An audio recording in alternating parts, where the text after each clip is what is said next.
The future, how are you going to be a millionaire with passive income in the future? I was going to be screwed. In high school, I had such bad grades. I was actually comparing D's and F's with one of my friends to see who got more D's. Oh my gosh. Like, no joke. It was terrible. I hated school, hated tests. I was a bad test taker, never did homework. I slacked off. I did the minimum to basically just not get expelled in terms of my grades. I was screwed. Reading books is a very cheap way to, I guess, entertain. I wouldn't call it entertainment because my brain is far too advanced. I'm too smart to read. I'm not gonna sit there and go, smart people read. No, I need action. I need constant chaos in my life to feel content. I need to be driving a supercar and fighting a bunch of hoes and champagne and going crazy. I can't just sit there, and the pirate on the boat. Like, it's for people with slow brains. This is some bullshit. This is gonna be a Get Real with Kevin video. We're gonna go through what the hell just happened and why this is going into a dirty old coffee mug. Then, after I briefly discuss that, I'll go through the day's news over the last couple days here of research because there's a lot to catch up on. But first, cheers.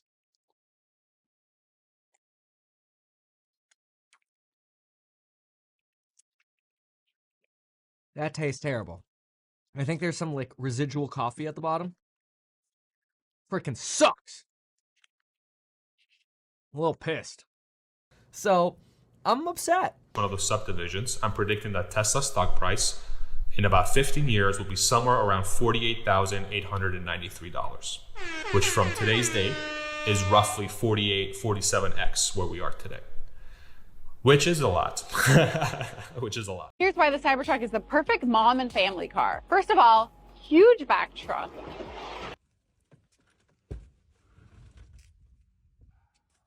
With the tonneau cover, you never have to worry about all your kids' stuff getting wet or your groceries. Everything stays nice and dry. The doors open to 90 degrees, which is super great for loading in kiddos. Even with 2 car seats in the back and my 6'3" husband in the front, I still got plenty of room. It's seat 7. Another great mom feature is all the space in this truck. I love this tray down here, which is perfect for a diaper bag or a purse. And check this out, a hidden drawer for anything important. Oh my God, where did that come from? Did you know that was there? But best of all, you look like a total badass driving your kids around in this. When you become a parent, no one thinks you're badass. In fact, my kids tell me I'm cringe every day.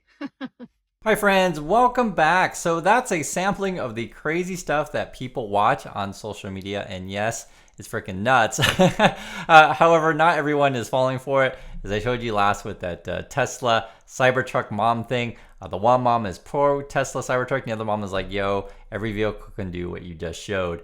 I also want to show you guys this. This is Andrew Tate.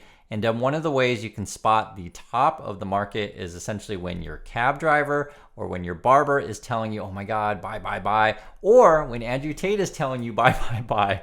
That's probably the top. So this is Andrew Tate. He's the fighter dude and also popular on social media. He says, I will never sell. And he's talking about GameStop stock. And it says he calls it a cause against the system. And that was on May 13th, 2024. And which is really funny. This is like literally right at the top. So again, when you get people like, Andrew Tate telling you to buy, that's probably when it's time to sell. And, I understand that it's not that easy to tell because essentially it's peak fervor. Peak fervor meaning like everyone's excited. Think about like, for example, when everyone was excited that Elon Musk was going to go on Saturday Night Live and, hopefully talk about Dogecoin. That was the top. So these are the kind of things you want to spot. And also to the opposite, when you're most sad and for example, Kramer is crying on TV about Meta Facebook, that's the time to be buying. So it's hard to exactly, how can I say, go against the grain. And the ironic thing about this stuff is that a lot of these people on social media like to say that, oh, we're a rebel, et cetera, et cetera. But yet they all band together and go on each other's channels and team up and expect support and stuff. And essentially they're proving the herd mentality. Even though they're saying they're all rebels. It is kind of funny how that works. This is actually something I want to point out to you guys as well. Also, be crazy, the crazy stuff that goes on social media, and be careful what you hear there. This is Warren Redlick. So he's one of the Tesla stock pumpers and promoters. Warren's a weird guy because he's actually not stupid. He's pretty smart. I think he has a law degree, from my understanding. But he's either really delusional or is really good at pretending to be delusional. And I want to show you this. This is fascinating. So he was bragging to everyone that he was buying Tesla stock, I guess, on June 18th, 2024 for 185. And then he was also bragging, because I guess he made a couple purchases, that he was buying Tesla stock on June 20th for 182. He doesn't share how many shares he bought, but we'll take him at his word that he's buying a lot. Who knows? And he's also saying he was doing it in his IRA. There's a couple of things I want to address with this, but I want to go over also that he was actually selling Tesla stock before. And this was back in May of 2020, May 20th, 2024. So just a month ago, basically.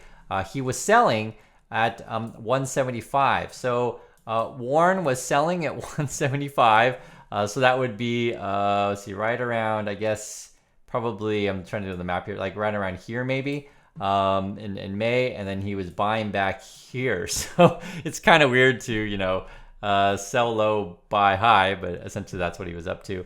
And it's funny whenever I talk about this stuff, and so for example, is it like a year or two ago already? I've been talking about, hey, it looks like Tesla's in a bubble, but all the people on social media, like say Warren or whatever, like telling you that Tesla's going to go to $48,000 a share, and that was the Far As I Dude telling you that stuff, and it's nuts. So essentially, again, when you get your Barber or your Warrens or your Far As I Dude telling you buy, it usually means the top. I also want to address something too with this whole IRA stuff. So guys, it's true. So Warren talks about taxes that you don't have to worry about in the IRA. It's true. If you really want to, you can.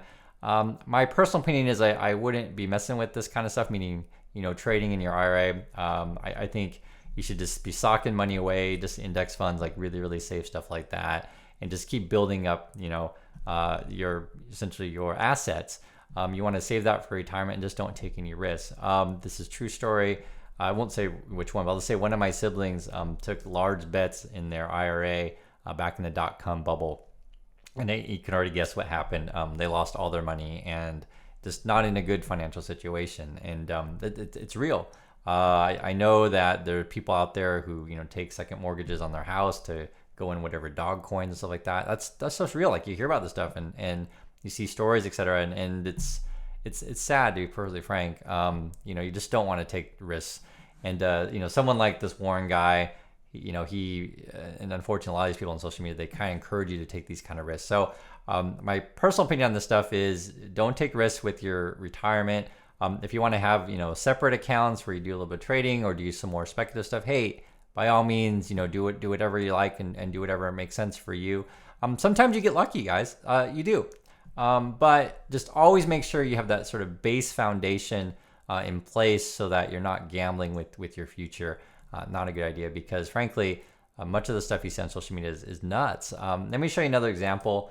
This is another Tesla pumper, and it's fun to talk about the Tesla people because the delusion is like so strong with these people. So this is Bill. He's a Tesla person. He's like, I've been looking at Mars from a real estate perspective, right? He's thinking about the future here. And I've identified some areas I think will eventually have the highest value. Of course, we don't know yet how they can be acquired. But as an investor, it's good to be thinking about what others aren't yet. I mean, it is true. I'm not even really thinking about that, Bill, about which land is going to be most valuable on Mars. But yes, you are ahead of the curve. I mean, he says, it's my opinion that the flats around Olympus Mons will definitely be the site of large settlement for touristic value at least, but also it's a great site for gravity batteries to store energy. So that's according to Bill. And actually, if you saw the movie, was it the one with Arnold Schwarzenegger, Total Recall? Is Olympus Mons? Is that where they stored like? There's like the end scenes where they I can't remember. There was was that where the oxygen tanks were or something like that? Or if you watch some of the other Mars movies, is that where they put all that stuff? So there's always like some sort of relic on Mars, and if that's where it is, you can let me know. Maybe Bill is right, or maybe Bill is really good at watching those kind of movies. Also too, again, just be careful of the stuff that you see on social media. This is Hello from Universe, another Tesla person. They said, I've been pondering what humans do when robots does most work. And so this is this person's thoughts. Again, this is when robots are working. What are humans going to be up to? Work days probably will become non-existent as people choose work on things they like. Maybe 1 to 2 hours a day, very randomly. Humans will have more kids, and focus will become family and kids bringing up. So my projection for the human population will start to tick up, right? He's saying humans are going to increase, I guess, once robots are here to help or coexist. That's why it's important to transition into robot age soon. And again, this is what the Tesla people are talking about. This is the kind of people that Elon Musk appeals to, right? People who essentially watch sci-fi. They're thinking about, okay, when are these robots going to do all the work for me? When I can get my, universal basic income, this kind of thing. Basically, when can I work? When can robots do the work for me? When can I earn money? When can I get my passive income? When can I just sit home all day and just play video games and people just give me money? And moreover, how can I invest in Tesla and Mars? And they all believe in Elon to save them from essentially their regular lives. I think that's sort of what this boils down to. And then what they do is they turn in these channels like this is a CERN basher guy. And if you've ever seen this guy, he's one of the Tesla pumpers, and this is like a similar guy to Warren. He's not dumb. So he's not dumb. Just either he's really delusional or smart enough to pretend to be delusional and really good at it. So what he does is he puts together these spreadsheets, and essentially these kind of spreadsheets are. I just be nice about it. We'll just say. Show people new to the market or fool people who are new to the market, what numbers can do. And for some people, and these are for people who don't understand spreadsheets, they just think like math is magic and spreadsheets are magic. But for those of you who use spreadsheets every day at work, it's not magic. You just literally just do 1 or 2 keys and there you go. But he did the calculations for if there's, 1 robot for every human, 2 robots for every human, 3 robots for every human, or 4 robots for every human. I guess theoretically you're going to be making $14,000 a robot is his projection sometime in the future, as much as $24,000 a robot. I mean, this is the kind of stuff that it's like it's just nonsense because it's a total waste of time.